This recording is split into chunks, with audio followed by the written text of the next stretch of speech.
Olá pessoal, estamos de volta para mais um DataConte Pauta e hoje temos a honra de ter dois ilustres convidados, uma convidada Carol Falcão e o convidado Danilo Neves, nosso amigo da Moraes Neves e Andrade Advocacia. E eu queria pedir já para que vocês se apresentarem para o nosso público. Danilo. Primeiramente, Érico e Albérico, queria agradecer demais o convite de vocês, eu me sinto muito lisonjeado, né? É um prazer enorme conversar com vocês aqui, né? Eu iniciei minha trajetória como advogado já há 15, 16 anos, né? Comecei lá com o João, Urbano e Porangaba, né? Minha vida foi toda dentro de um escritório de advocacia, então eu respiro a advocacia há praticamente aí 16 anos, né? Nunca pensei em fazer nada diferente disso, né? E esse momento que a gente está vivendo, que a gente está disposto a conversar aqui, é mais uma oportunidade da gente cada vez mais aperfeiçoar o diálogo e trazer informação boa para os nossos clientes, para os nossos amigos. Que coisa boa. Carol, que é da Falcão Advocacia. Me fala um pouquinho de você, Carol. Fala para o nosso público aqui, que a gente já conhece muito, Carol. Olá, pessoal, tudo bem? Primeiro, agradeço o convite de vocês. É uma felicidade imensa estar aqui. Espero poder compartilhar aqui da meus pitacos, meus comentários sobre a temática aqui que a gente vai trazer. E eu me considero uma eterna estudante e sempre, desde o primeiro período, eu escolhi a área tributária. É uma área desafiadora, né? É por isso que eu falo que a gente sempre vai ser um eterno estudante. Desde o primeiro período que eu direcionei minha carreira para a área tributária e assim venho mantendo. Só dei o plus agora que eu digo assim, né? Ao longo da carreira na advocacia, também abri outro leque que é na área aduaneira, que querendo ou não, pega conhecimentos tributários também, a parte de comércio exterior, importação e exportação, que é outra área bem interessante também. Muito bom, Carol. E não deixa de ter um vínculo direto, né? Você está na tratativa direto ali com a Receita Federal. Exato. E são pormenores que fazem um afeto gigantesco no custo da mercadoria, né? No caso da aquisição, seja ele matéria-prima para a indústria, seja uma mercadoria para revenda. E a gente tem aí muita coisa mudando aí. Inclusive com a reforma tributária, nós temos aí as mudanças do IPI que serão intensas agora. Sim. Com a extensão em boa parcela dos produtos que estão sendo comercializados em dezembro de 2026. Né? Sim, sem dúvida. Maravilha. E vamos começar falando um pouco, né, dessas mudanças que já estão acontecendo, não é? A questão que a gente vinha falando, né, da incidência do PIS e COFINS naqueles produtos que eram isentos ou alíquota zero, e já começa agora, 1º de abril, não é?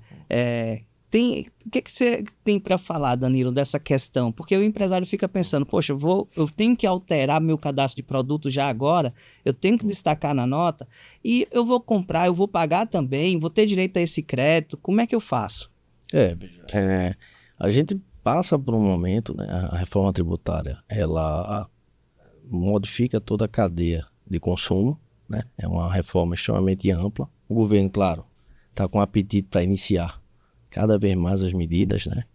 Mas eu acho que a gente sai, né, falando um pouco do contexto geral, a gente sai de um sistema extremamente fragmentado, né?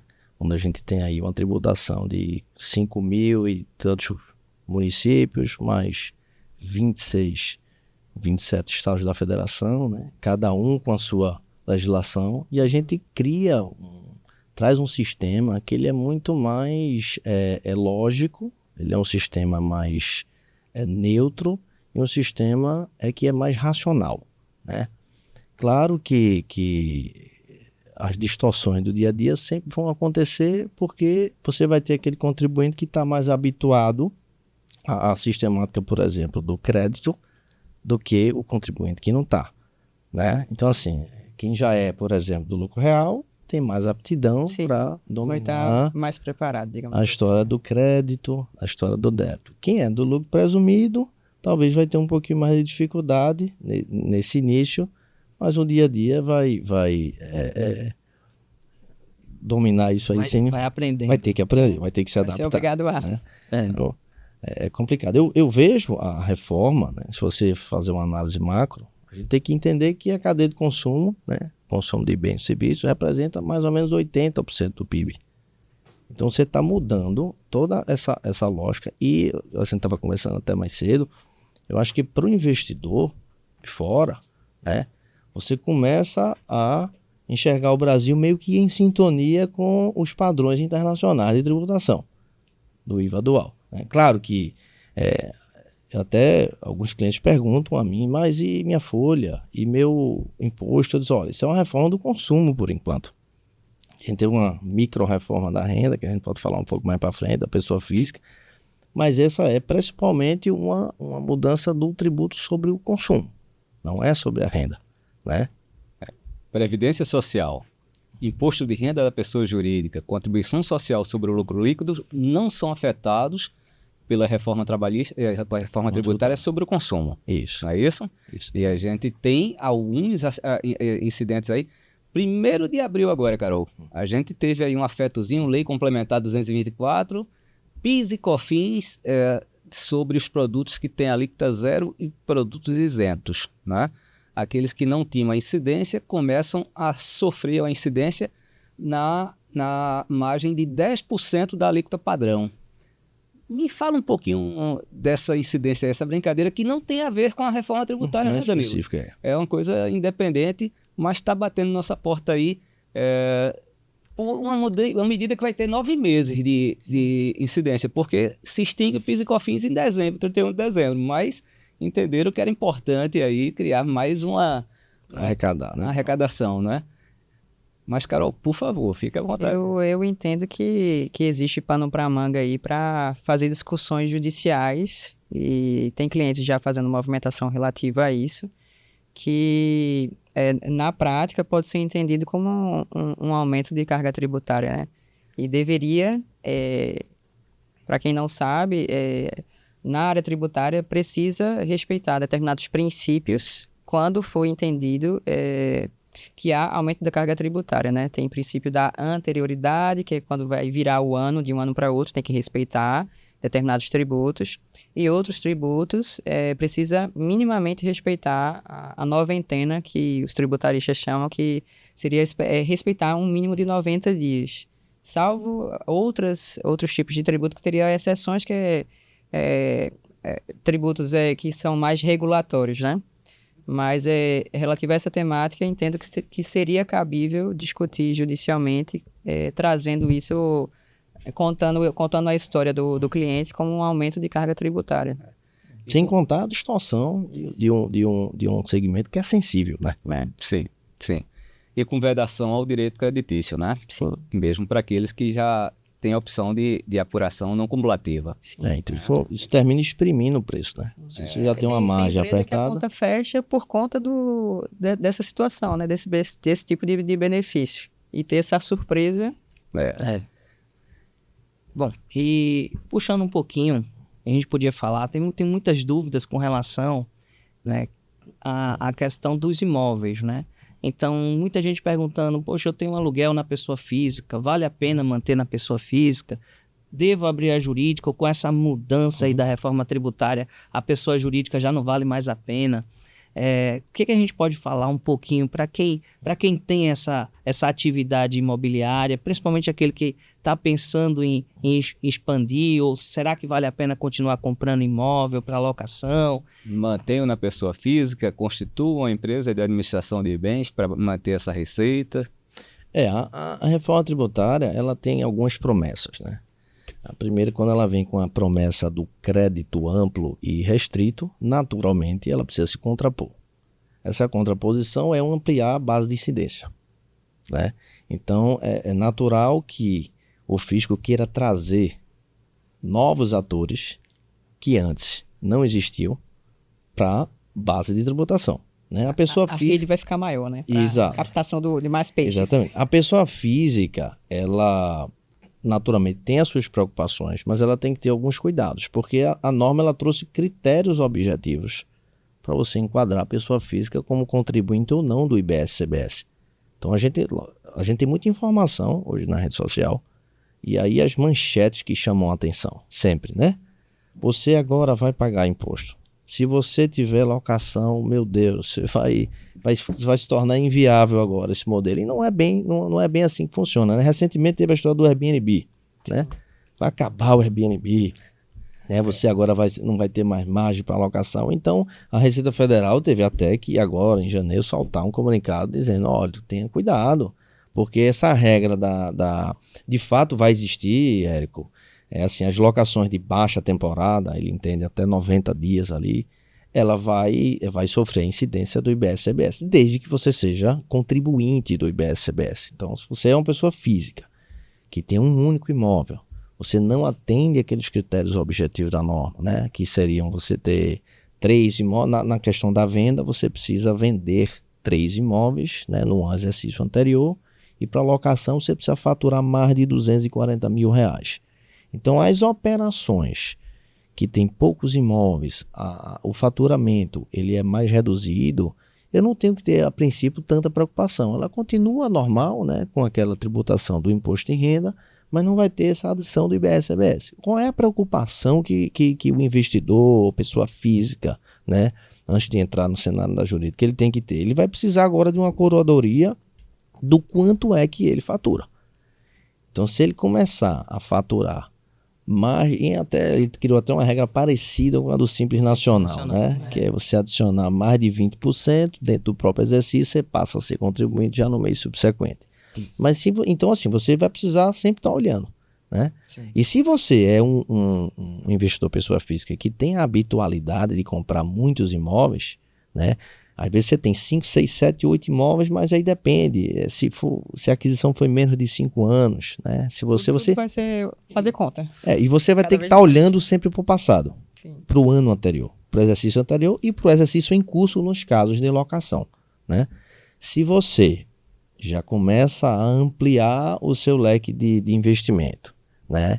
E quer estruturar um planejamento, aí sim a gente já pode pensar na constituição do planejamento via pessoa jurídica, que também é outra polêmica, né? Acabou a holding patrimonial. A reforma tributária, ela acabou a holding patrimonial. São muitos profetas do apocalipse na internet, né?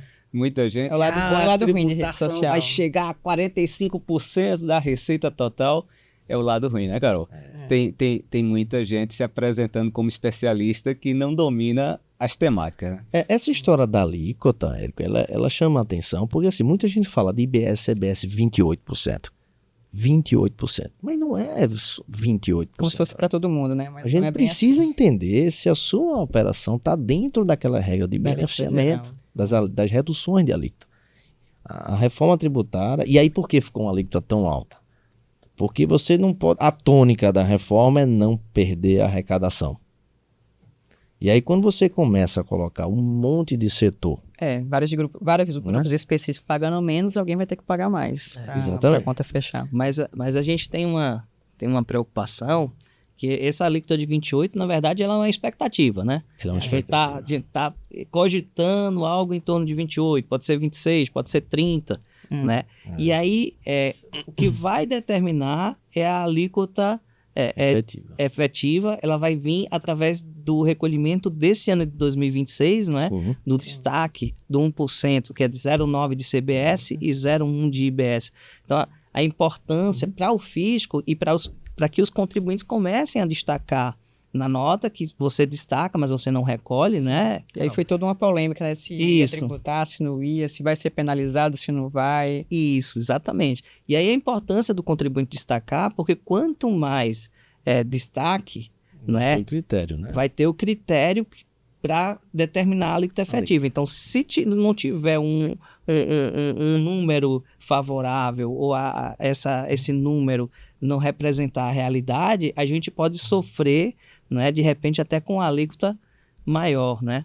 Ou seja, quem não fizer a tarefinha de casa agora em 2026, organizando o seu compliance na sua empresa, para ajudar todo mundo, né? Isso. Vai refletir em todo mundo em 2027, né? Exatamente. Mas só para acalentar os corações dos empresários que estejam nos assistindo, e ouvindo falar do IBS sobre a alocação, e a gente fala aqui de uma expectativa, uma alíquota de expectativa é 28%, mas assim, só colocar para vocês que para a alocação já existe uma previsão de um elemento, um fator de redução em 70% para aquelas locações de mais de 90 dias, não é isso?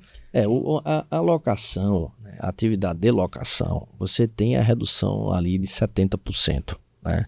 Se for locação, se for venda, você tem uma redução de 50%, né? Então você tem dois cenários, né? É inegável que o setor de locação ele vai sofrer um estresse de preço. Sim. Isso é natural. Então, muitos investidores, notadamente quem tem, eu não estou falando quem tem 1 ou 2 ou 3 imóveis, eu estou falando dos grandes conglomerados que fazem muita conta. Porque 0,1%, 2, 3, 4 de milhão, Sim. de bilhão faz muita diferença. Sim. Bastante, Até porque, muitas vezes, aqueles percentuais pequenos são os que estão destacados na última linha de resultado dessas empresas. Então, eu já tenho visto assim alguns fundos se reposicionando, pensando em reposicionar a cadeia de investimento por conta disso, né? Por conta dessa nova tributação. Você não pagava ISS nem ICMS em locação, né? E agora você traz esse adicional aí que a gente estima aí nas vendas dos imóveis, a gente estima mais ou menos um aumento de 14%, né? E nas locações algo em torno de 8,4% se a alíquota for 28%, né? Com as reduções, né? A questão da locação do Airbnb, que chama dos 90 dias, é porque o que é que está acontecendo? Ele está equiparando a pessoa física à rede hoteleira. Sim. E a rede hoteleira tem um redutor de 40%. Né? Não é nem de 70%, nem de 50%, é de 40%. Né? Não deixa de ser uma redução, né? Mas isso vai impactar no preço. Tende a ficar mais caro as locações. Né? Sim. Então, o que é que você tem que tentar buscar? Né? Uma eficiência tributária na modelagem, se você opera no mercado imobiliário. Né? Mas tem uma coisa assim que também muda, e aí não é só coisa ruim de aumentar tributo. Tem uma grande vantagem também, que agora a gente vai poder utilizar do crédito que foi o sistema de pago. crédito. Não é? Então, para quem está alocando, pode vir, se for uma pessoa jurídica ou contribuinte do IBS e CBS, pode utilizar desse crédito. Então, de repente, é um aumento do financeiro, do gasto financeiro, mas isso pode representar para o locador uma redução do custo, né, Carol? Isso. Talvez ele seja estimulado a sair da pessoa física e ir para uma pessoa jurídica, constituir a pessoa jurídica e colocar os imóveis dentro, que é a famigerada holding aí, que não é de todo ruim, né? Não vai se acabar, mas talvez fazendo conta, como a gente comentou aqui, fique interessante sair da pessoa física e ir para a pessoa jurídica justamente por conta desse sistema de créditos, que vai ser autorizado a fazer compensações de créditos, né? Que aí, no frigir dos ovos, ao final, fazendo continha, vai ficar mais interessante estar na PJ do que na pessoa física. Perfeito. E somado a isso, eu vejo muito que o brasileiro, pequeno empresário, da sua grande maioria, ele vai ter que adotar alguns elementos de mudança de cultura, né? Sim.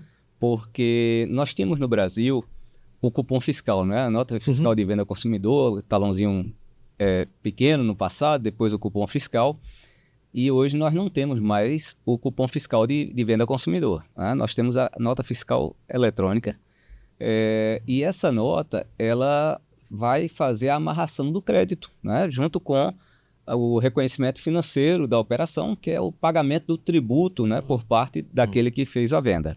Sim.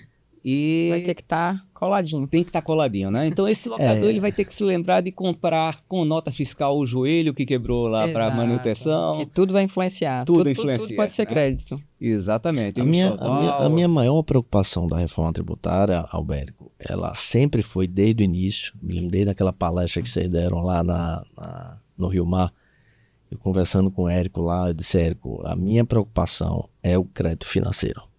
Sim. Porque a mudança de paradigma ela é muito significativa. Né? Eu conheço o perfil do empresário, de maneira geral, né? De captar recursos via não pagamento de imposto, né? E isso vai mudar. Né? A gente tem a figura do split payment, porém, né, ferramentas de tecnologia extremamente eficiente. Minato falou no podcast passado muito bem sobre isso. Mas assim, o pagamento pelo adquirente eu acho que tem de ser a tendência. Tem de ser a tendência, né? Você vai ter umas curadorias aí, empresários de grandes operações, eu quero o meu crédito. Né? O apetite por crédito fiscal, crédito financeiro, ou seja, quando quem me vende, ele precisa recolher o tributo. Né? Sim. Eu acho que é uma grande... forma muito inteligente da Receita. Eu acho que é uma terceirizar, né, a cobrança. Eu acho que é uma Fiscalização. grande oportunidade. Fiscalização. Eu venho de família de empresários e assim, são bons pagadores. Eu acho que é uma grande oportunidade do bom empresário. Você que é um bom empresário, você que paga seus impostos, eu acho que é um bom momento de se destacar. Sim. Porque acabou essa história de a gente estar barrigando pagamento, né? Sim. É preciso rever minhas margens. Se minha operação tem uma margem apertada, eu vou precisar cada vez mais ter essa curadoria do crédito, né? Sim. Essa cultura diminui, né? Fazer a conta do tributo, né? É queixa, inclusive, de muitos empresários, principalmente pequenos varejos, que eles chegam e dizem, rapaz, meu concorrente não põe o tributo na conta dele. Ele está vendendo por preços que não poderiam estar sendo praticados. Isso é comum demais, vocês já devem ter diversas vezes ter sido abordados por situações desse tipo. E a cultura da postergação do problema, ela é antiga, inclusive passou-se também por um problema que a gente teve, né? 2001, primeiro refis que houve no Brasil, depois alguns parcelamentos especiais que trouxeram uma expectativa de que sempre haveria um caminho de redução de multa e juros para uma resolução posterior. Sempre haverá um novo refis. Sempre haverá. Ficou com essa expectativa, má educação, né? a má educação. Hoje tem que procurar vocês para fazer uma transação, né? Refis não se faz mais. Mas mesmo a transação, ela vai ter uma redução muito grande na medida que os contribuintes não terão mais o espaço para estar postergando, né? Se financiando com a postergação do tributo, né? Era a maneira mais fácil, não tinha nem que sequer que ligar para o gerente do banco, né? Era só deixar de recolher a guia do tributo, que depois eu parcelo, eu parcelo. E o pior é que às vezes virava bola de neve. Eu acho, assim, o setor jurídico, de uma maneira geral, a contabilidade, ela vai deixar de ser um contador tradicional e ele vai ter que ser um verdadeiro consultor dentro da empresa, né? Os empresários, eles precisam entender qual é a sua posição na cadeia de fornecimento. Para quem eu estou vendendo? Quem é que eu compro? Revisar todos os fornecedores. Isso Talvez muda, demita até os seus fornecedores. Isso muda tudo. Eu já perguntei, cliente que pergunta, rapaz, mas eu sou do Simples, só vendo para varejo. Consumidor final, perdão. Para essa pessoa, talvez não mude tanto. Provavelmente, ele vai continuar dentro do Simples Nacional, porque o calo do empresário é a folha de pagamento. Sim. Então, se você é do Simples Nacional, tem aquelas ali, então vai ter o IBS, CBS por dentro, mas você olha sempre para a sua folha. Eu cansei de ver isso. E eu não posso, as pessoas não querem, ficam criando aquelas 2, 3, 4, 5, 6 empresas, botam um monte de CPF. Ela quer fugir da folha, né? A gente conversou lá fora, né? O Brasil, ele tem 3 gargalos do crescimento. O primeiro é a infraestrutura do Brasil. O segundo é a carga tributária. E o terceiro é a carga trabalhista. Por isso que eu acho que a reforma mais importante talvez seja a reforma sobre a folha. A incidência da Previdência Social sobre a Receita, né, talvez seja um elemento de promover mais geração de empregos. Tá? Isso aí, hoje é fato que há mais de década o Brasil vem conseguindo gerar mais de 70% de seus novos empregos em micro e pequenas empresas. Sim. Então, talvez por esse elemento aí facilitador que você acabou de relatar do Simples Nacional. Não necessariamente dessa situação de acúmulo de CNPJ, mas...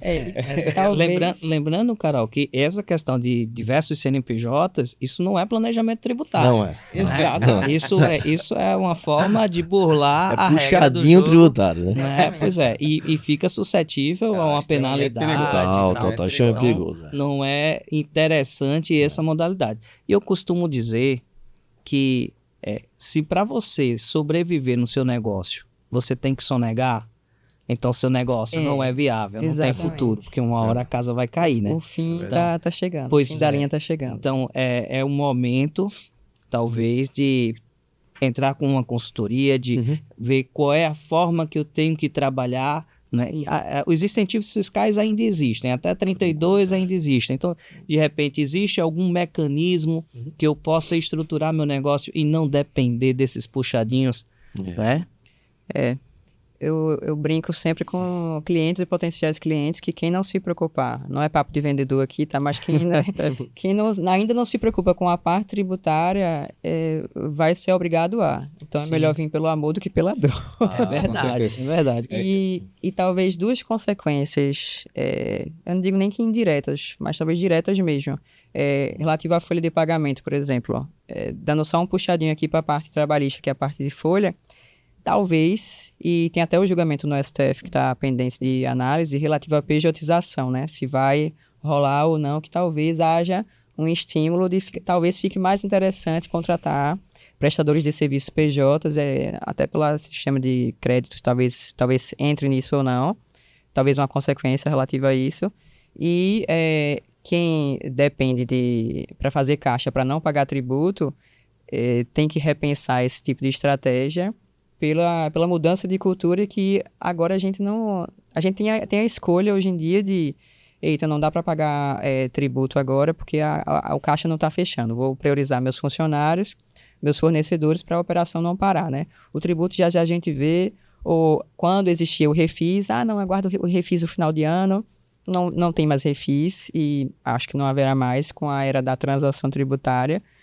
Não acho que vá acabar necessariamente a transação tributária durante e pós a reforma, mas creio que vai haver uma mudança de cultura relativa a isso também da transação.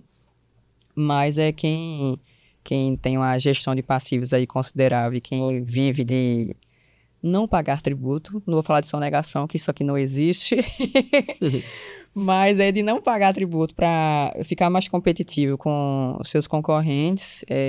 Talvez o fim da linha está chegando porque a gente não vai escolher pagar a guia, né? Já vai reter antes. O split payment está acabando já com vai engolir a antes. gestão kamikaze, né? A gestão daquele que eu tenho que vender a qualquer preço e aí eu vou vender abaixo do preço efetivo necessário para pagar os tributos, né? Eu acho que Érico é especialista em precificação, né? Então, eu acho que o crédito por fora, o débito por fora, isso vai exigir uma reprecificação. Então, ou você tem um serviço extremamente diferenciado, ou o empresário vai fazer conta. Então, se você está ali com um serviço extremamente comum, onde o empresário tem uma oportunidade de comprar um pouco mais barato, ou você é do Simples Nacional, não dá crédito ali. Na verdade, dá crédito, mas dá um crédito reduzido ali por dentro do Simples, né? Porque é outro erro. Já vi muita gente falar que a empresa do Simples Nacional não vai dar crédito. Ou vai dar crédito. A questão é que vai ser um crédito reduzido. Então, ou ele faz apuração, ou você dá o desconto no seu preço, ou você tem um serviço extremamente diferenciado. Ou você vai dar o desconto no seu preço, ou você vai ter que reprecificar. Ou talvez vai perder para muita gente, né, tem aquela reprecificação do concorrente. Quanto é o seu preço? O do concorrente. O Érico pode falar bem melhor disso, que ele é professor de precificação, né?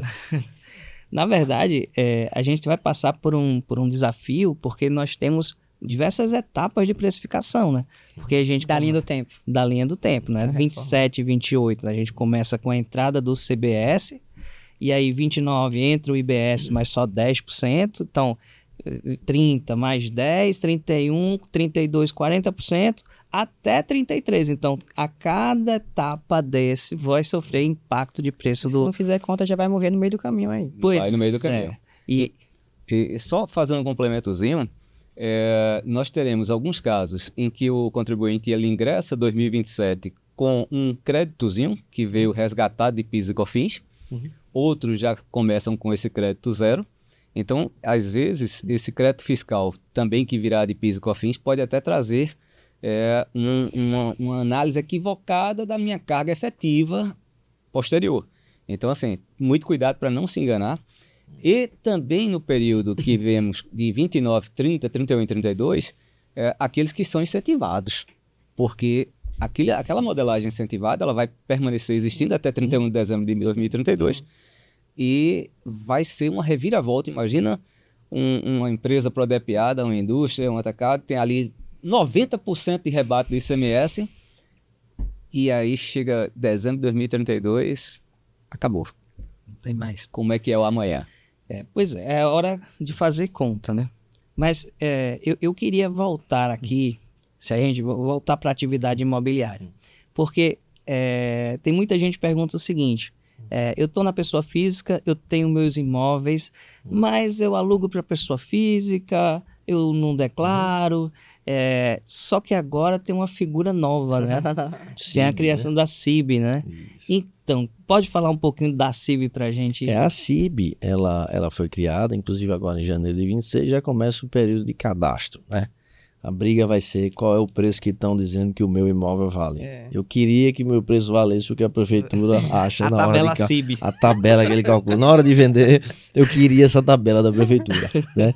Então, assim, dentro dessa evolução da tecnologia, né, o fisco ele está introduzindo cada vez mais ferramentas de tecnologia, né?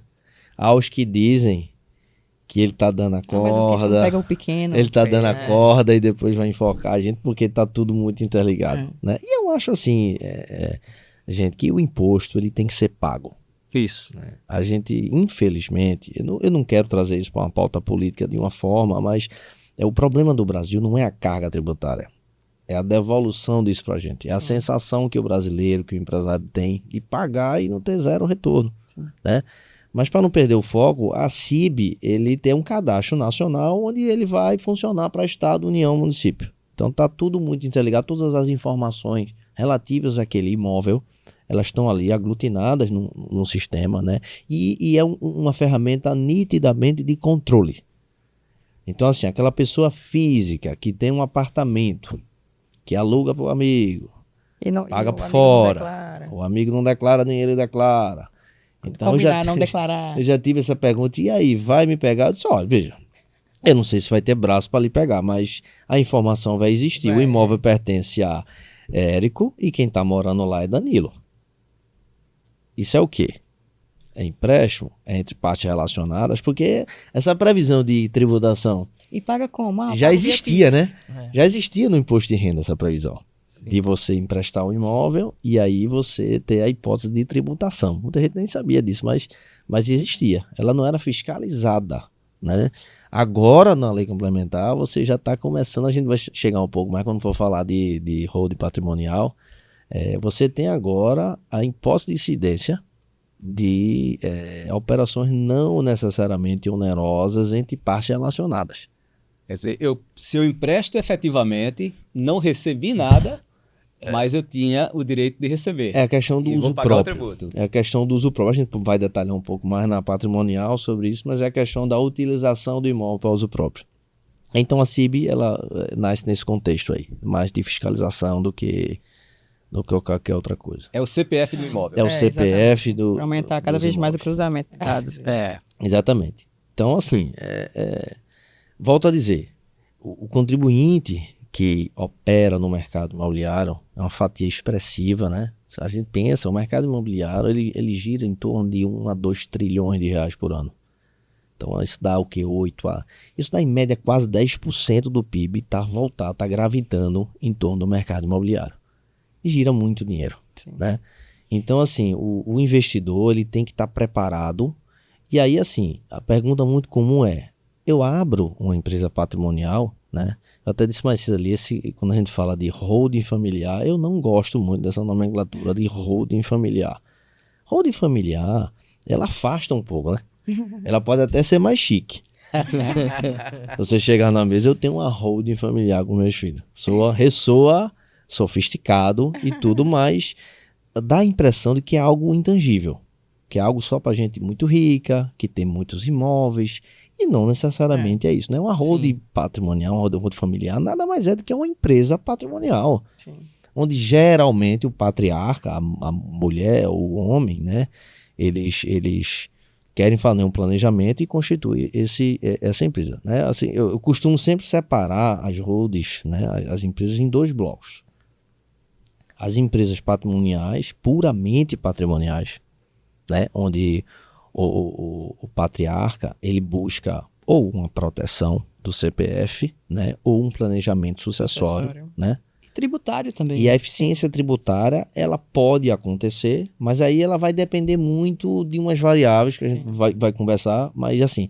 E a holding patrimonial de execução, aquela que movimenta dinheiro, aí sim, essa, eu acho que ela começa mais com a busca de eficiência tributária e a reboque ela vai ter aí o benefício do planejamento sucessório e da blindagem, entre aspas, patrimônio, proteção, uma camada de proteção maior, né? Eu não gosto de enxergar a patrimonial como assim, eu vou botar todos os meus imóveis dentro de uma pessoa jurídica e agora eu estou livre. Não é bem assim, né? Abre um contrato social, joga lá os imóveis e tá tudo certo. É porque Não assim, bem assim. o CPF ele pode estar exposto a execuções, Sim. problemas, né? E aí você jogar o imóvel para uma empresa patrimonial, não necessariamente você vai estar protegido. Eu posso pedir a penhora das cotas dessa patrimonial. E aí eu vou ter um terceiro ator entrando dentro da tua empresa que talvez não seja interessante. Então, ele existe sim como um mecanismo de proteção patrimonial e regulação sucessória.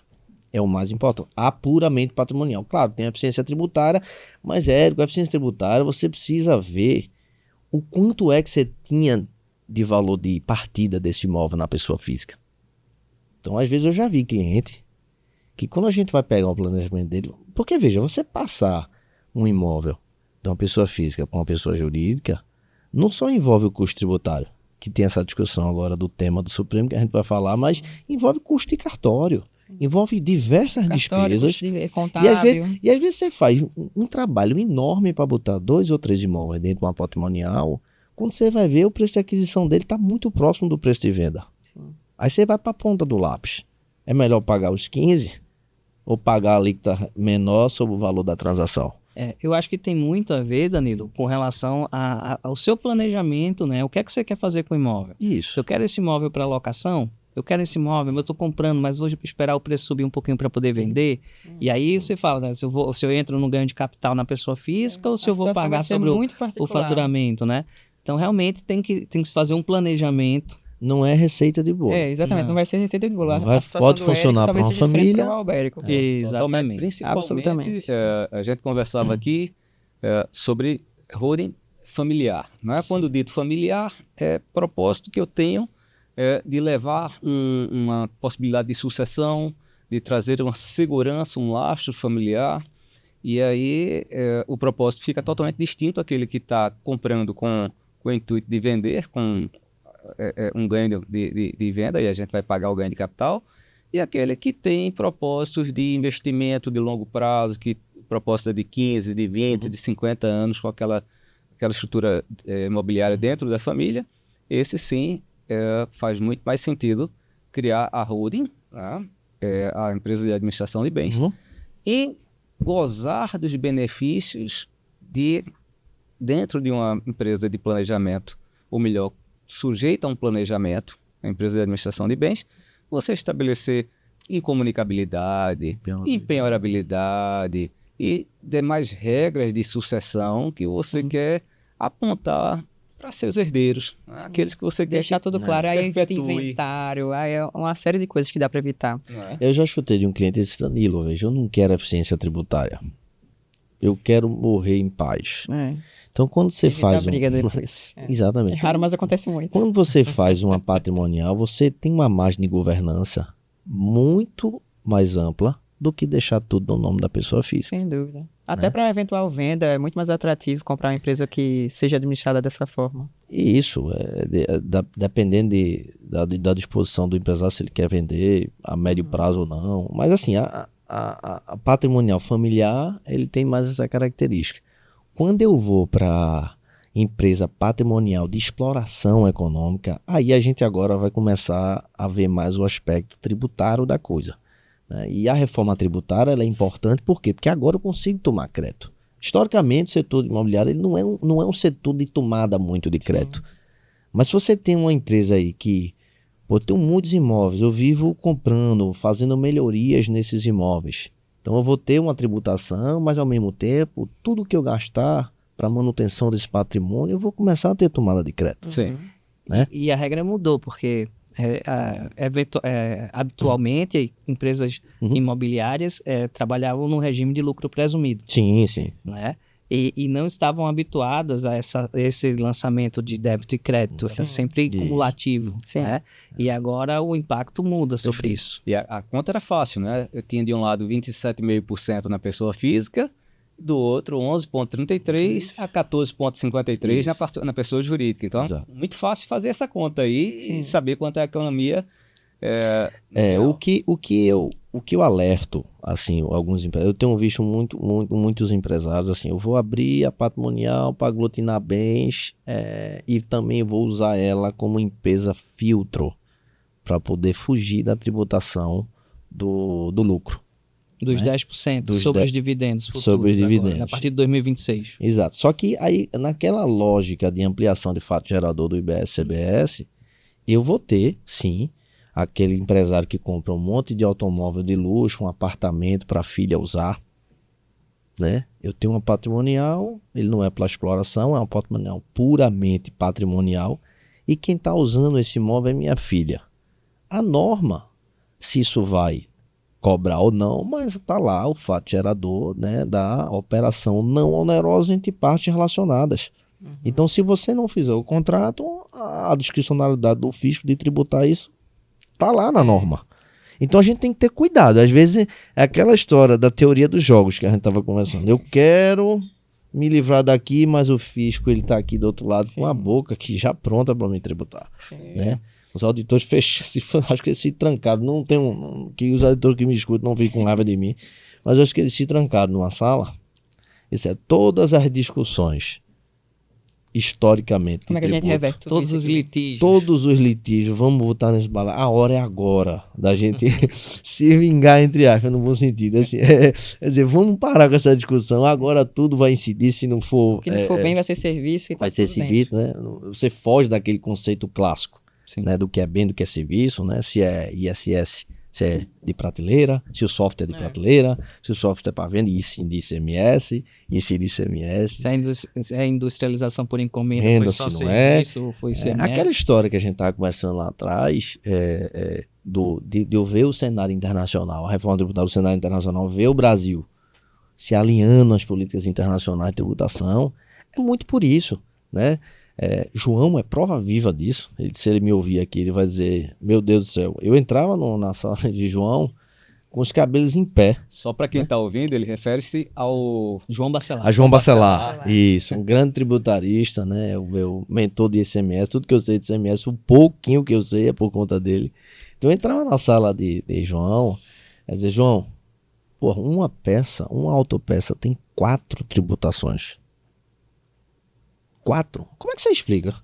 Pro empresário, pro indústria, vem de fora. Aí vai montar, vai estabelecer no Brasil, aí vai uma rede de revendedores, e aí você tem uma autopeça com 4, um mesmo produto, com 4 tributações. É fidelidade, não tem contrato de fidelidade, vem do sul, do sudeste, vem do norte, vem do nordeste, é uma tributação. Você tem que pegar o contrato de fidelidade. Eu sou da época que eu tinha que fazer a diligência física, então eu chegava lá, porque era a doutora Luciana Zarinho. Chegava lá, Luciana, tá aqui o contrato de fidelidade, Luciana. Eu preciso aplicar essa margem de valor agregado. E a gente tratava o extrato de fronteira em centavos. Você imagina, 3.000 peças dentro do extrato de fronteira, você tem que tratar. isso sem considerar o destinatário posterior, se ia ser para uso na agricultura. Se ia ser para revenda, se é para agricultura não dá direito a crédito. E toda essa confusão para um único estado, né? A gente está tratando de Pernambuco, porque se fosse para Paraíba, a regra era outra. Era outra. Eu ainda tô me despedindo um pouquinho dessa.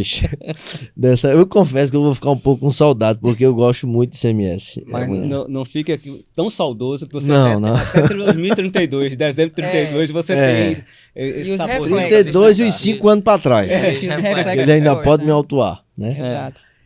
Eu terminei, desculpa. Terminou falando, saiu um pouco do Não, foco É isso aqui. mesmo. Outro tava falando da comentário sobre, nessas discussões aí da complexidade tributária, muita gente fala que a intenção da reforma tributária, obviamente, é de simplificar, e um comentário se vai diminuir o litígio. Nesse momento e nos próximos anos, nesse recorte inicial, eu não acredito que vá diminuir o litígio tributário. Eu acho que vai triplicar, até Carmen Lúcia, a ministra do STF, comentou sobre isso, que eu acho que vai triplicar ou quadruplicar o litígio, porque toda mudança vai ter reflexos, né? E suas consequências, e não necessariamente todas as legislações são devidamente discutidas e assim, tem ilegalidades, inconstitucionalidades em cada situação específica, e acho que vai haver muita discussão nessa transição, e quem estiver atento e quem estiver bem assessorado vai fazer diferença, né? Sim. Para depois, quem sabe, simplificar. Você viu, o Carol falou aí de discussão tributária. No Brasil, eu estava dizendo ali lá fora, até o passado é incerto. Então, voltando para a questão da roda patrimonial. Agora é um momento extremamente relevante para quem quer fazer um planejamento patrimonial das rodas, né? Que é o tema 796, 1340 e... Me perdoe o nome, mas eu acho que é 1348 do Supremo que está em julgamento. Sim. O Supremo lá atrás já tinha julgado o 796 na questão do ITBI, né, nas transferências, e dando margem à prefeitura para poder fazer a cobrança do ITBI sobre o valor que excedesse a integralização do capital. Então, e aí vai para a reserva de lucro? Não vai. Se você faz a integralização e o imóvel vale mais do que está lá nas cotas, eu posso tributar essa diferença? Posso. Qual é o valor disso? É o valor do mercado, do imóvel?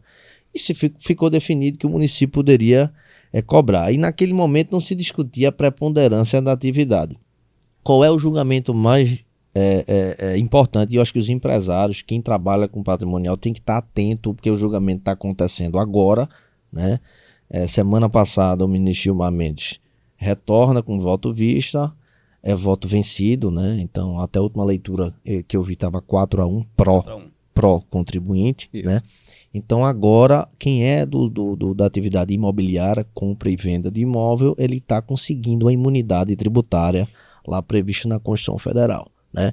Então, mas isso assim, os dois temas, isso precisa ficar importante, precisa ficar de conhecimento, que os dois temas ele tem que ser interpretado em conjunto. Sim. Né? Não é que você vai ter a imunidade garantida para as empresas cuja atividade preponderante seja imobiliária, né? Porque a interpretação do Supremo está que aquela exceção é só para casos de fusão, incorporação e cisão. Ele não vai pegar a primeira parte do dispositivo que falava da integração. Ele fala de realização do capital social, né? Então eu acho que o julgamento ele está acontecendo e eu já estou enxergando um novo litígio. Qual é um novo litígio? As prefeituras já estão sinalizando de que essa interpretação é para a constituição da empresa. Só que veja, como a gente falou, para eu transferir imóvel para uma PJ, existe um custo. E às vezes o empresário não quer fazer tudo de vez. Ele tem alguns imóveis, quer ir fazendo devagarzinho, quer ir vendo se a operação está rodando, tal. Então, se eu faço uma primeira subscrição de capital, faço a integralização. Tirei meu imóvel da minha pessoa física e botei, ele deixou de ser minha propriedade e passou a ser capital daquela sociedade. Da sociedade. Né, que eu estou recebendo cotas dela em contrapartida. Exatamente. Né? Sendo a sociedade anônima, tem que fazer por avaliação. Isso. É isso? Isso. Aí fiz a transferência, né? Sim. Mais à frente eu quero transferir. Aí eu consegui a imunidade. Vamos imaginar que o julgamento seja favorável. Perfeito. E aí consegui a regra da imunidade. Mais à frente, eu quero fazer um outro imóvel aqui para dentro daquela personalidade. Da personalidade. E a prefeitura está dizendo que a regra da imunidade é só para a primeira operação. Só que a lei fala em realização de capital, não em constituição do capital. Então, naturalmente, né, os contribuintes vão utilizar da elisão fiscal, que é o planejamento regular, para fazer o aumento do capital social, a subscrição anterior à transferência. Então eu vou ter sempre a lógica da imunidade ali acompanhando a evolução do patrimônio. Perfeito. Né? E aí a prefeitura diz que isso é uma operação imobiliária disfarçada. Ou seja, note que eu estou começando um litígio novo sem nem terminar o julgamento do primeiro. Então, isso é uma coisa que eu já estou... Já está prevendo As novas teses que virão. Mas, Carol, Danilo falava ainda há pouco de uma empresa de administração de bens em que o empresário constituiu e fez a cessão do uso e expôs o risco de não ofertar ali a tributação pelo valor do aluguel. Se aquela empresa ela não tem receita, ela foi criada ali com 3, 4 imóveis, que é a casa da praia, a casa do filho A, do filho B, a empresa não tem receita, ela pode ser entendida como uma empresa de fato ou ela corre risco de ter uma desconstituição de personalidade jurídica, ela ser considerada uma extensão do CPF ali dos investidores. Você já teve a experiência de ter uma discussão desse tipo? Até o momento não, mas eu acredito que tem que haver todo o trâmite de emissão de notas, de satisfação à Receita, no caso federal, para justificar as operações, e não havendo tributação naquele sentido, vai ter que dar minimamente as obrigações acessórias. Às vezes não vai ter o pagamento, mas tem que haver a obrigação acessória. Perfeito. Se você quiser mitigar o risco, você precisa desembolsar. Sim. Você precisa tirar da sua pessoa física e botar o dinheiro dentro da empresa para cumprir as obrigações. Perfeito. Né? Então, ou você faz um contratinho e dá o fluxo financeiro, e aí você precisa ter lastro no imposto de renda da pessoa física. Ou seja, veja que é um complicador muito grande. Por isso da importância do planejamento e do cuidado. Aí não dá para fazer de qualquer jeito. Não dá para fazer de qualquer jeito. Então, às vezes não funciona. Às vezes, rapaz, eu quero constituir uma empresa patrimonial. Eu digo, vamos sentar. Vamos mapear. Vamos ver se faz sentido para sua família, para você fazer isso. Então, o recado que eu acho que fica a regra não é a mesma para cada pessoa. De jeito nenhum. Cada contribuinte tem a sua realidade e pode ser diferente, né? Eu posso ter, para mim, mantém tudo na pessoa física, né? Eu estou faturando menos de 20 mil por mês no aluguel, ainda não sou contribuinte de IBS e CBS, e aí eu vou ficar na pessoa física.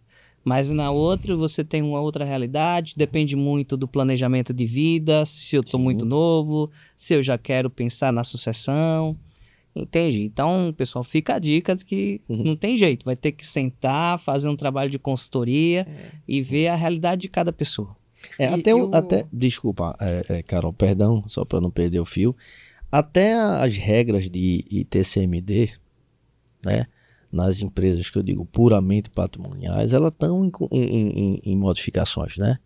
Antigamente qual era a tônica da patrimonial? Eu fazer um planejamento sucessório mais eficaz, né? Eu vou lá, não tenho aquele inventário, pago um imposto sobre o valor patrimonial da empresa e está tudo certo. Mas agora os estados vão olhar, não é mais o balanço patrimonial, eles vão avaliar cada imóvel. Então, de ofício, eles vão buscar uma majoração desse PL à força. Então, você vai ter que pagar o imposto com base não mais só no valor patrimonial subscrito lá, né, nos balanços, mas vai ter que pagar, de repente, no valor real do imóvel. Né? Pernambuco e as tabelas progressivas. Né? Pernambuco, a gente já está habituado com tabela progressiva, porque eu não sei precisar o ano, mas há muito tempo aqui já é de 2 a 8, mas São Paulo, por exemplo, é a alíquota fixa de 4%. E está mudando. Então isso também vai interferir na tributação dessa... Mas, Carol, você trazendo alguma temática aí? Não, era um comentário que vocês estão vendo aqui que não necessariamente vai simplificar, né? Aí o melhor dos mundos para um empresário é sempre... Tá todo mundo na mesma página, o empresário, os contadores e advogados, para que a gente discuta em conjunto todas as influências que podem ter, né? E que não vai ser receita de bolo, né? Pode variar para cada caso. Não tem receita de bolo. A complexidade, não é? O tal do split payment que vai chegar aí, para um vai ser retido a menor, para o outro vai ser retido a maior. Os civilistas, eles têm eu tenho um ponto de preocupação, que é a responsabilidade civil das instituições. Tem gente que não está parando para pensar isso. Né? Você está jogando no colo de uma instituição, né? A história do split payment, um erro que ele pode cometer. Sim. Né? E que o empresário vai poder gritar. Sim. Eu não acredito muito nesses prazos que a legislação está dando de devolução de financeira para pagamento a maior, né? Eu espero estar redondamente enganado, mas eu não acredito. Tem os comitês comitê gestor aí, IBS, CBS, que vão estar estabelecendo aí as normativas e o regramento, né, inclusive a gestão desse... Mas como Minardi comentou isso, Minardi, advogado que veio aqui, comentou, a gente tem um sistema, modelo internacional padrão de eficiência financeira, que eu acho que a gente vai, de repente, vamos acreditar que a gente vai performar bem e que vai dar tudo certo. Eu acredito. E tem um ponto importante nisso que você está colocando, com o prazo de restituição do dinheiro pago a maior, que aí é um ponto importante na reforma, que a gente fala que não é uma reforma de tributo, mas é uma reforma financeira, né, que ela deixa de ser competência e a questão do caixa vai impactar muito, mas que a gente tem que conferir se todos os pagamentos efetivamente foram processados, não é? Para poder, inclusive, pedir restituição ou se a complementação que eu vou fazer está correta.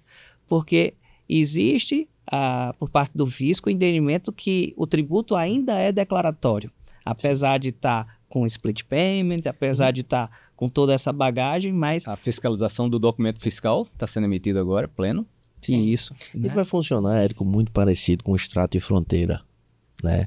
Você já está bem habituado. Durante muitos anos, o contribuinte era acostumado a pegar o extrato de fronteira, olhava lá o imposto de fronteira e ICMS, pagava. Mas não faltou 2 notas aqui de entrada, viu? Aí ele fazia o vídeo de mercador, alguns não via essa nota e passava 1, 2 meses, tô bloqueado na fronteira. Tá lá, a nota apareceu. Só bloqueava dia de sexta-feira de tarde, né? O caminhão Exatamente. ficava retido na sexta-feira à tarde. Exatamente. No posto fiscal de Chechel, Só pra dar uma ou pressãozinha. ali qual era o outro? Era Chechel e eu não tô lembrado. Bom, enfim, Goiânia, a gente tinha muito ali. Aí você usava como critério o extrato de fronteira e pagava. Mas eu paguei tudo. Não, mas faltou 2 notas. O extrato é meramente informativo. Pois Você tem o dever de controlar as suas entradas. O tributo continua sendo declaratório. Então, embora exista a promessa não, é uma realidade da apuração assistida Isso. pela Receita Federal. Isso que Érico e Alberto estão falando é extremamente relevante. Você vai precisar que os seus controllers fiquem ali de olhos abertos diariamente. Eu acho que grandes operações de atacado e grandes operações de varejo, você vai precisar fazer essa curadoria, acho que 24 horas por dia, todo dia. 24 horas por dia. Não tem como você fugir a essa regra. Eu vou fugir um pouquinho do tema, mas só para esse comentário com relação à apuração assistida, nós temos hoje no imposto de renda a figura da pré-preenchida. Né? E a gente tirando dúvidas com um programa que nosso sindicato faz, que é o Declare Certo, vai começar agora para tirar dúvidas da população. E aí um determinado contribuinte chegou e disse: rapaz, eu peguei a pré-preenchida e preenchi. E eu vi que na pré-preenchida o valor do tributo era menor. Paguei por ele. Já que tá assim, deixa assim. Pois é. E crente que não estava fazendo nada errado. Quer dizer, se ele preencheu tudo e o tributo está maior, obviamente que aquele era o tributo correto a fazer e a pré-preenchida faltavam informações, não é? E não havia má fé naquele procedimento, mas o desconhecimento, né? E a confiança do preenchimento por parte do fisco, não é? Então, a gente precisa realmente divulgar. O fisco está evoluindo também nesse aspecto no código do contribuinte, né? Eu acho que faltava isso é uma briga antiga. O bom contribuinte, ele precisava ser mais respeitado no Brasil. Sim. Né? E aí você agora tem uma regulação pronta, não sei se pronta, mas assim, no papel. Ela está publicada. Está publicada, mas eu digo assim, você tem a figura do devedor quanto mais. Né? Isso é importante para... Ora, se eu sou um bom contribuinte, se eu pago minhas obrigações em dia, é importante que haja uma tratativa diferente para aquele que está competindo comigo, está concorrendo comigo, sem fazer esse pagamento. Tá? Mas, desculpa, Danilo, ainda a interrupção, mas eu ia fazer uma complementação em relação à comparação da declaração pré-preenchida, que é bem interessante. O que acontece com a declaração pré-preenchida? E ela vai ser, a analogia com a apuração assistida é muito boa. A declaração pré-preenchida, ela é preenchida pela Receita Federal, não é pela bola de cristal que os auditores possuem. é pelo mundo de informações que são levados para a Receita Federal, né? Sim. Por médicos, clínicas, hospitais, operadoras de plano de saúde, cartórios, bancos, e por aí se vai. E agora fintechs. Exatamente, as fintechs. E as aí, maquinetas. vez por outra, parcela daquela informação está equivocada. E a Receita recebe a informação equivocada, ela precisa preencher com a informação equivocada. Sim.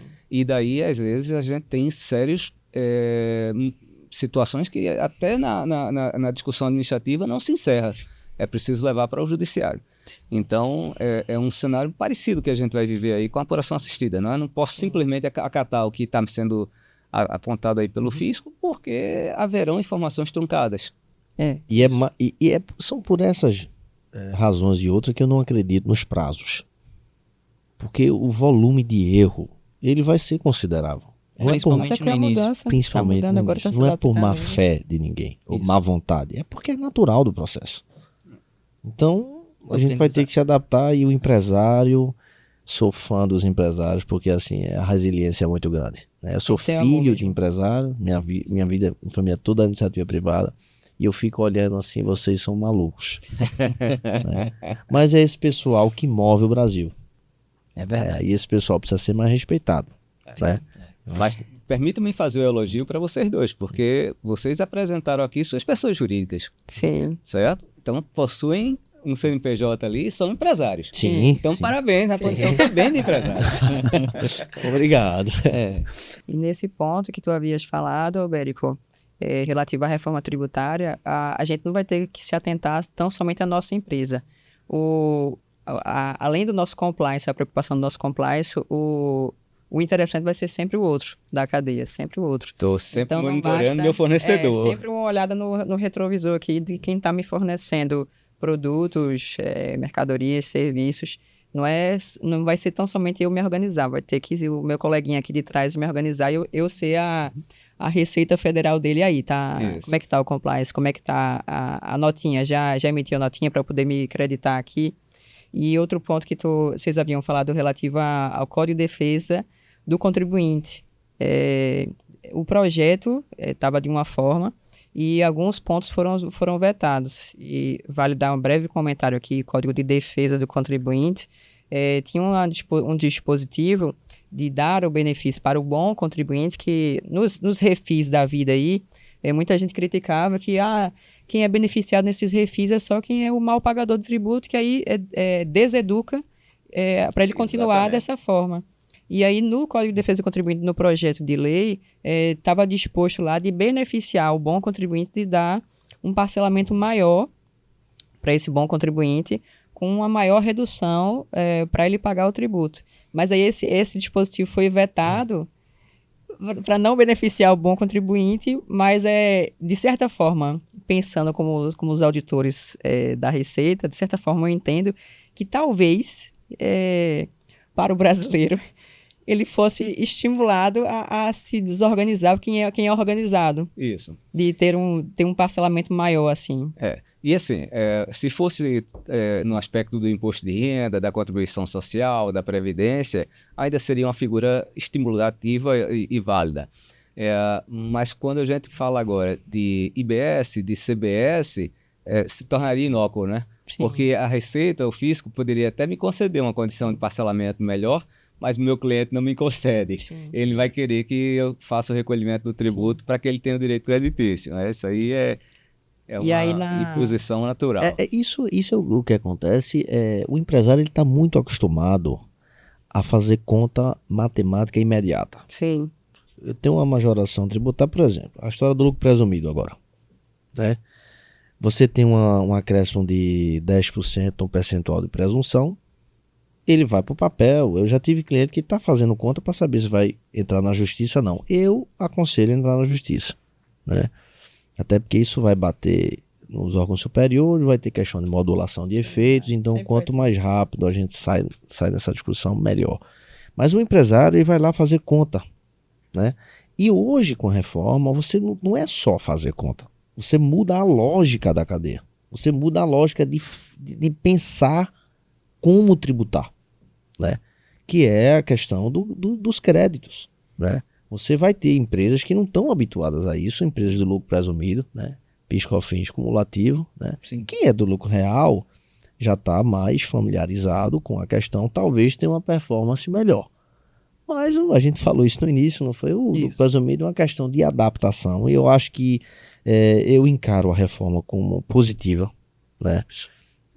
Eu estou animado para esses próximos 10 anos. Eu acho que vai ter muito trabalho, né? Pra gente. É uma oportunidade da gente fazer uma reciclada, a gente estudar mais, que é importante o estudo, né? Seu conhecimento de ICMS na base fronteira ficou inócuo. Mas conhecimento nunca é demais. Eu vou morrer com ele, que é a única coisa que eu vou morrer. E é isso, eu acho que... Mas me permita, eu vou fazer uma pergunta para os dois aí. Você puxou aí a temática da ampliação em 10% da base de presunção do lucro presumido. Surpresinha, né? De finalzinho de dezembro, o governo federal manda aí lei complementar 224 de 2025. Lucro presumido é incentivo fiscal? Veja, eu acho que o lucro presumido ele não é um incentivo fiscal. Ele é uma forma de tributação em que, em alguns casos, ela é maléfica. Sim. Né? Então eu não posso enquadrar isso como um benefício fiscal, algo que, se eu for em algumas operações para a ponta do lápis, ou por comodismo, ou enfim, por falta de conhecimento, às vezes eu fiz uma opção errada e minha margem não está ali naqueles 32 do setor de serviço, por exemplo, né? Ou nos 8 de comércio. E aí eu estou num sistema que ele é maléfico para mim. Por exemplo, empresa de serviços gerais. A margem ela é extremamente apertada. Eu nunca vi uma empresa dessa no lucro presumido. A grande maioria tem que ir para o lucro real, mas ocasionalmente uma empresa dessa vai para o lucro presumido. Qual é o benefício fiscal que ela está tendo? Zero. Ela não está tendo nenhum benefício fiscal. Então, na verdade, isso com todo respeito, é um subterfúgio, né? É um argumento de conveniência que o governo usa para poder ampliar a arrecadação. Né? Outro mecanismo de tentar tributar mais e mais uma discussão que vai para o judiciário para aumentar o contencioso tributário. E desse ponto, eu chamo a atenção que da forma que está, e a gente tendo que levantar o que seria, vou botar entre aspas, benefício, não é? Eu teria que fazer por obrigação o lucro real, para saber quanto que eu deveria pagar como lucro real e quanto que o presumido efetivamente me poupou. Então, isso impõe ao contribuinte, querer ou não querer, ter a contabilidade em dia, dentro do período de apuração do real, para poder fazer o comparativo. Preenchimento da DIRB. O preenchimento da declaração de incentivos, né? Para poder impactar dentro do montante de incentivos, né? Até o montante de tirar o incentivo para todo mundo. Né? E aí, se tirasse, eu acabaria com o regime de lucro presumido, porque atingindo o teto dos incentivos. Então, se é um incentivo, acaba para todo mundo os incentivos e joga tudo como lucro real. E mais uma vez eu interferindo no caixa. Porque a repartição é trimestral. Sim. Então aí o cliente vira, mas eu vou esperar até o final do ano para saber se eu faturei acima de 5 milhões ou não. Não, você vai ter que olhar trimestral. Isso. Se lá na frente você vê que não faturou, ele lhe restitui, mas já está consumindo o seu fluxo de caixa. Né? É igual a tributação do lucro. Dos dividendos. Dos dividendos. Então, até a tributação de dividendo, você vai ter que fazer um planejamento na hora de fazer a distribuição. Sim. Você vai distribuir naquele momento ou não? Porque se você vai distribuir 51 mil, não vale a pena. Porque não é tributo. Eu já perguntei isso a um cliente, é 10% dos mil, Eu digo, não, meu filho. É 10%, é 10% de 51. Pois é. Vamos falar no ajuste fiscal do ano que vem, aí você vê se você vai ter restituição ou não. E deixa eu dar mais uma noticiazinha, você vai ter agora uma tributação adicional de grandes rendimentos, né? Você vai além desse mínimo. Então, além desse que aí está no pacote da reforma tributária da renda da pessoa física, não é da pessoa jurídica. Então, além dessa tributação, você vai chegar no final do ano e ainda pode ter a surpresa de ter que pagar um DAFzinho a mais. Um DAFzinho a mais. Para alguns é bom, né? Porque se você está pagando, é porque você está ganhando, né? O grande alerta disso o que a gente está batendo aqui é justamente o fluxo de caixa, né? Que antes, no bom português aqui, antes o fisco era sócio das nossas empresas e o dinheiro estava com a gente, o caixa estava no caixa das empresas. Agora a situação vai ficar ao contrário, né? O caixa vai ser boa parte migrado para cá e talvez a gente consiga a restituição, receber de volta ou não, e depende do tempo aqui, né? Então, se você não tiver organizado aqui, você vai ser engolido. E receber de volta E ainda sem se correção. organizado, talvez mesmo organizado seja engolido. E a restituição sem correção. Quando é para eu pagar, é uma conta que eu não tem a consigo discussão enxergar. aí de Mas quando é correção, para eu receber, Isso aqui deve ser tributada a correção, né? Pois é. vamos dizer isso aí. Mas vocês estão ingressando com essas ações contra a lei Sim, 240. Sim. Muito bom. A gente tem algumas liminares em São Paulo saindo, né? Já temos segunda instância. né? Segunda instância também, já confirmando, né? Os tribunais do Sul, São Paulo, geralmente tem uma aptidão maior. Eu tenho percebido isso, que o estado do Sul, a gente tem cliente no Brasil todo, então as ações que a gente ingressa em São Paulo, eles sempre têm uma aptidão maior para o contribuinte, né? Uhum. A gente teve uma experiência de jurimetria recente com o PS, né? A gente entrou com muita ação do PS, né? E infelizmente a coisa virou política. Eu não larguei a toalha não, porque eu ainda quero levar isso para o Supremo Tribunal para a gente reinaugurar isso. E um ponto interessante que a gente ainda não comentou aqui, mas vale comentar, relativo à tributação de dividendos, é relativo ao Simples Nacional, né?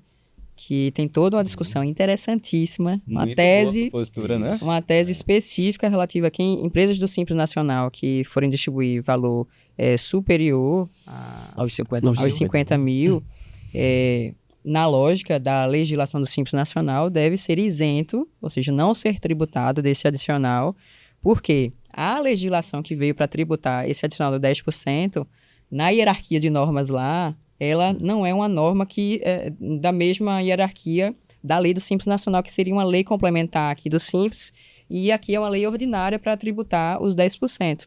E aqui ela não pode ser, a legislação do Simples não pode ser desrespeitada, ou seja, tem que manter a isenção. Então, nessa lógica, existe uma tese tributária voltada para empresas do Simples Nacional, que faz todo sentido de ingressar, quem não ingressou e se encaixar nessas descrições aqui, Simples Nacional e distribuir mais de 50 mil, vale a pena ingressar com essa ação. E já tem tanto liminar favorável, como eu vi essa semana, já a sentença favorável, ou seja, a sentença analisou o mérito da coisa, o juiz já se aprofundou e deu favoravelmente ganho de causa para o contribuinte do Simples Nacional. Então faz super sentido essa tese. E é importante ressaltar, Carol, que na Constituição, ela prevê que toda a regulamentação do Simples Nacional tem que ser regulamentação em cima de lei complementar. Ou seja, uma lei ordinária não pode regulamentar empresas do Simples Nacional. Exato, perfeito. Isso, Ó, gente, temática muito boa, muito bom para manga. E assim, acho que vale a pena a gente comentar aqui que em relação a essa ampliação na base de presunção do lucro presumido, a DataConta também questionou judicialmente, tá certo? Isso aí é importante porque eu entendo que é importante a todos os contribuintes que se virem afetados por essa temática buscarem seu direito. Sim. Exatamente. E a gente também está... como contador, a gente atua no âmbito administrativo. Então, a gente não pode, administrativamente, se negar a calcular o adicional de 10%. Então, fica o recado que a gente tem que calcular o adicional de 10%, porque é o que está descrito na norma. Mas o nosso cliente, né, todo empresário, ele tem todo o direito de questionar juridicamente, e aí, seja em fase de liminar, ou posteriormente o direito de pedir de volta todo aquele valor que foi pago a maior, e aí sim corrigido, né? E aí sim corrigido. Ou fazer o depósito judicial da diferença para ter a suspensão da exigibilidade. Né? Só que aí vem uma outra tese, é importante essa questão do depósito judicial, Danilo, porque a correção do depósito judicial hoje, ela se dá de uma maneira diferente e é melhor você estar recebendo pela Selic. Mas assim, a gente tem uma instrução normativa, acho que é a 2173 da Receita Federal, depois eu posso até lhe passar, ela regulamenta os DJEs, que são os depósitos judiciais. E lá tem a previsão da restituição pela Selic expressamente. Então, assim, essa discussão também está sendo neutralizada, né? Isso que você falou é uma dúvida razoável e pertinente, porque eu já ouvi muitos clientes com razão, assim, eu prefiro pagar porque lá é Selic, ele vai me cobrar Selic, o meu depósito é IPCA, alguma coisa desse sentido. Mas isso já está também regulamentado, é Selic também, então a gente vai ter essa conta muito próxima. Eu também tinha essa dúvida, né? Mas assim, tem muito, eu acho que vale a pena, acho que a data conta está correta em judicializar. Existe um paradigma que a gente precisa quebrar. Tem muito empresário que tem medo do litígio judicial. Sim. Porque aquela cultura antiga daquela fiscalização, ele vai vir atrás de mim depois, eu não quero. Mas isso talvez, não sei se acontecia, mas talvez no âmbito de uma fiscalização mais próxima, aquela física. Hoje é tudo muito eletrônico, é muita informação. Eu não deixaria, você que é empresário que está eventualmente nos ouvindo, eu não deixaria de entrar com litígio de forma alguma para questionar isso, pensando nisso, se for só essa preocupação. E você também tem a possibilidade de entrar numa discussão judicial através de uma entidade de classe que você tenha, seu sindicato, sua associação, e aí você embarca junto com um grupo de empresários. Perfeito. Né? Perfeito. Mas, gente, o passar da hora, né, passa muito rápido, a gente vai conversando, agradeço demais e eu queria pedir para vocês deixarem um recado, deixar as palavras finais e mais uma vez agradecer a presença de vocês, que enriquece muito aqui o nosso podcast. Érico, Albérico, Carol, eu queria agradecer essa tarde, muito agradável, a gente eu aprendi muito aqui com vocês. A mensagem que eu tenho para falar é uma mensagem de otimismo, né? Eu confesso que no início, quando eu fui fazendo o estudo e a leitura da reforma, eu fiquei muito preocupado. Mas eu acho que a gente está num caminho, eu vou copiar a expressão que o João usou, a gente vai piorar um pouquinho agora, para depois melhorar um pouquinho. E eu acho que o empresário não tem que se assustar e ficar desesperado. Mas ele também não pode dormir num ponto.